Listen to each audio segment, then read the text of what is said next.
গোপন সূত্রের খবরের ভিত্তিতে শনিবার সকালে ফুলবাড়ির চুনাভাটি এলাকায় গরু ভর্তি একটি কন্টেনার আটক করে শিলিগুড়ি মেট্রোপলিটন পুলিশের নিউ জলপাইগুড়ি থানার পুলিশ।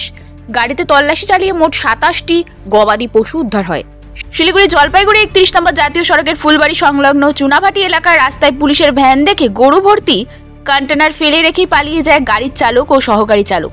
উল্লেখ্য, দুদিন আগেও ফুলবাড়ি এলাকা থেকে গরু ভর্তি একটি লরি আটক করে তল্লাশি চালিয়ে সেখান থেকে 20টি গরু উদ্ধার করা হয়েছিল। দুদিন যেতে না যেতে আবারও বিরাট সাফল্য এনজেপি থানার পুলিশের।